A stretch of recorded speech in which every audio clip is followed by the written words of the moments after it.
আপনার চাচা কিছুক্ষণ আগে অভিযোগ করে গেলেন যে আপনার বাবা এবং আপনি ভোটের পরিবেশ নষ্ট করতেছেন। এ বিষয়ে আপনার বক্তব্য কি? সেটা তো আপনারাই দেখতেছেন, পরিবেশটা কতটা নষ্ট হচ্ছে না কেমন হচ্ছে সেটা আপনারা দেখতেছেন না। এই বিষয়ে আমার কোনো বক্তব্য নাই। আপনার চাচা আরেকটি অভিযোগ করলো আপনি তাকে হুমকি দিয়েছেন ফোনে, সেই কল রেকর্ড তার কাছে আছে। এই বিষয়ে দেখাক দেখাক নিয়ে আসুক, দেখাক কখন হুমকি দিয়েছি, কোথায় দিয়েছি, দেখাক। আপনি উপজেলা পরিষদ নির্বাচনে মনোনয়ন জমা দিলেন, এই বিষয়ে আপনি বক্তব্য? হ্যাঁ, আল্লাহর ইচ্ছা, আপনাদের দোয়া সহযোগিতা আমি অনলাইনে সাবমিট করেছি। আপনারা সবাই জানেন যে এবারের যে নিয়মটা অনলাইনে সাবমিট করতে হয়, আমি গতকাল করেছি। আল্লাহর ইচ্ছা, আপনাদের দোয়া। আজকে যেহেতু নেতাকর্মীদের একটা মেন্টালি একটা স্যাটিসফ্যাকশনের ব্যাপার থাকে, তাদেরকে নিয়ে আসলে একটা রাস্তাতে আমরা আসলাম, এইটুকু। আপনি যদি নির্বাচিত হন তো আসলে জনগণের জন্য কি করতে চাচ্ছেন? অবশ্যই আমাদের সরকারের তো অঙ্গীকার আছে, প্রতিটি ওয়ার্ড থেকে শুরু করে, গ্রাম থেকে শুরু করে, মহল্লা শুরু করে উন্নয়ন কর্মকাণ্ড পৌঁছে দেওয়া, তার ঘরে পৌঁছে দেওয়া, সেই লক্ষ্যে আমি কাজ করে যাবো। আচ্ছা ভাই, মাননীয় প্রধানমন্ত্রীকে নির্দেশনা রয়েছে যে কোন এমপি মন্ত্রীর ভাই পুত্র আত্মীয় স্বজন প্রার্থী হতে পারবে না, কিন্তু আপনার চাচা ভাই তো দুজনে পাল্লাপাল্লি করে প্রার্থী হলেন।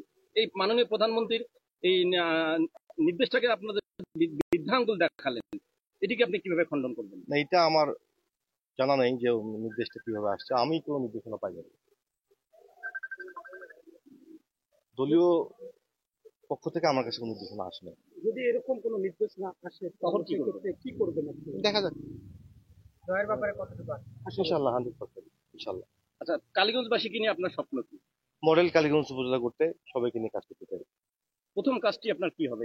অবশ্যই মাদক মুক্ত হবে, দুর্নীতি মুক্ত হবে, সন্ত্রাস মুক্ত হবে, অপকর্ম মুক্ত, অপসংস্কৃতি মুক্ত হবে, এবং সুন্দর একটি উপজেলা নির্মাণের জন্য বিনির্মাণ করবো, বঙ্গবন্ধু সমাজ বাংলা নির্মাণ করবো। একই সাথে নিচে দুজন প্রার্থী, এটিকে আপনি কিভাবে দেখছেন? এটা গতবারও ছিল, 14 সালের নির্বাচনও ছিল, আমার দুই চাচা ছিল, এর আগেও নির্বাচনও ছিল।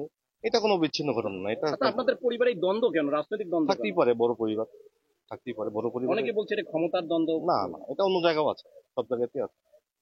বড় পরিবার, বড় দল, নেতৃত্বের দ্বন্দ্ব থাকতেই পারে, কি দোষের কিছু। আপনার চাচা তো এই উপজেলা যে সাবেক চেয়ারম্যান বা বর্তমান চেয়ারম্যান, তো তিনি তো একজন চেয়ারম্যান, ভোটারদের আশা বা আকাঙ্ক্ষা সেখান থেকে আপনি কি বুঝে দেখছেন?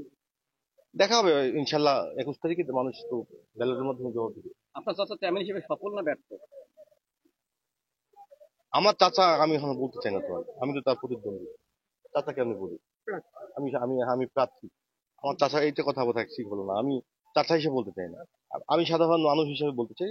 আমার কাছে মনে হয় না সে খুব সফল হয়েছে, আমার কাছে মনে হচ্ছে সে সফল হয়নি। তো আপনার চাচা ছেড়ে আপনাকে ভোট দেবে কেন? ভোট দিবে এই কারণে যে মানুষের আকাঙ্ক্ষার প্রতিফলন গুলো আমরা মানুষের কাছে প্রতিশ্রুতি দিয়েছি, সেগুলো কাজ করতে চাই আমরা। গত সংসদ নির্বাচনে আমরা যে প্রতিশ্রুতিগুলো দিয়েছি, সেই প্রতিশ্রুতিগুলো আমরা কিন্তু কাজ করা শুরু করে দিয়েছি। সেগুলো একটা smart Bangladesh, smart Kaliganj, smart একটা উপজেলা নির্মাণের জন্য অবশ্যই কালীগঞ্জ উপজেলার মানুষ, বিশেষ করে আমার তরুণ প্রজন্মের মানুষ, ইয়ং জেনারেশনের মানুষ আমাকে ভোট দিবে। সবাইকে ধন্যবাদ।